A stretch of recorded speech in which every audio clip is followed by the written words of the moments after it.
Здравейте, скъпи зрители на модното шоу "Чаровната диктаторка". Аз съм Любомир Стойков и ви обещавам, че в следващите минути няма да останете разочаровани. Напротив, ще се опитаме да задоволим вашият интерес, вашето любопитство към това, което се случва на модните подиуми у нас и по света. Ще се опитаме да задоволим вашите потребности от нова естетическа информация. От мен приятно гледане и всичко най-хубаво, добро настроение.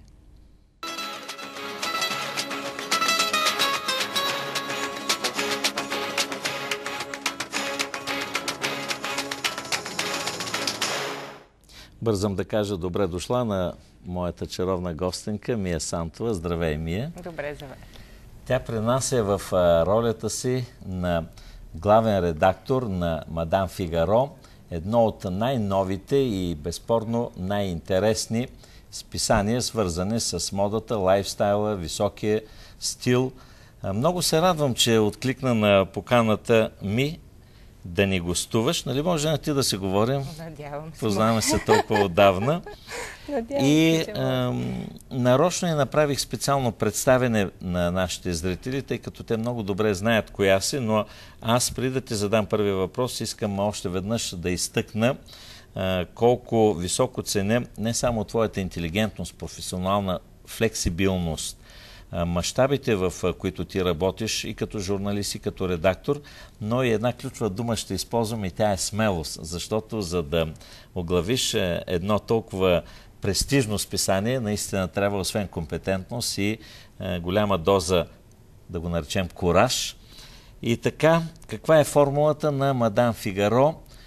Каква е мотивацията, за да излиза такова списание на български език? И има ли ниша за него? Откъде да започна?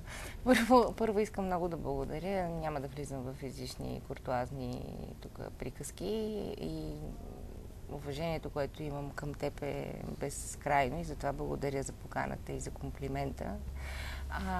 Предвид това, че съм в качеството си тук на главен редактор на Мадам Фигаро, ще започна оттам, за да бъдем по-конкретни. Списанието излиза на българския пазар от 30 ноември, което е...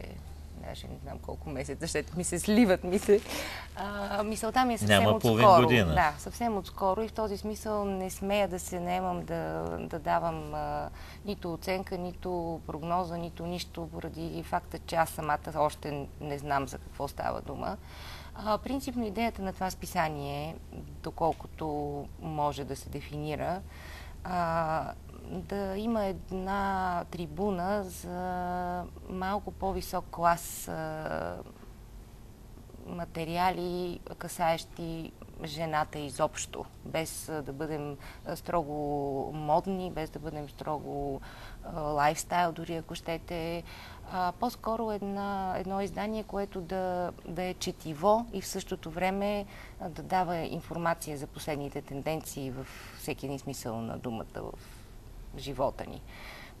Предвид факта, че това е част от една от най-големите групировки издателски в Европа, Фигаро, Вестник Фигаро, Фигаро списанието и Мадам Фигаро също, имаме зад гърба си едни много сериозни хора, които знаят за какво става дума. С вашите амбиции и намерения ви общо взето чукате на отворена врата, защото българинът и по-специално българката от край време има така висок пиетет към френската мода, към всичко, което е свързано с Париж, с център на световната мода, въпреки че вече за тази титла в кавички спорят и Милано и Лондон, кой ли не. Все пак, кое е различното и коя е претенцията на списанието спрямо останалите негови посестрими и събратя, защото те непрекъснато растат, непрекъснато растат. Изключително наситен, което в това няма нищо лошо. Аз лично приветствам тази идея. Аз съм била свидетел на подобна тълпа в кавички в телевизионния пазар, който имаше 280 кабелни телевизии. И този принцип е същия, но това само може да дава сила на който иска да го прави сериозно. Що се касае френския вкус, най-общо казано, това, което казваш, според мен е вярно, но от друга страна смятам, че за последните 10 години По-скоро българката забрави, че има Париж. Погледна така към Милано, към Рим, Истанбул. Към Истанбул в лошия му вариант, защото Истанбул е едно прекрасно място, както всички знаем.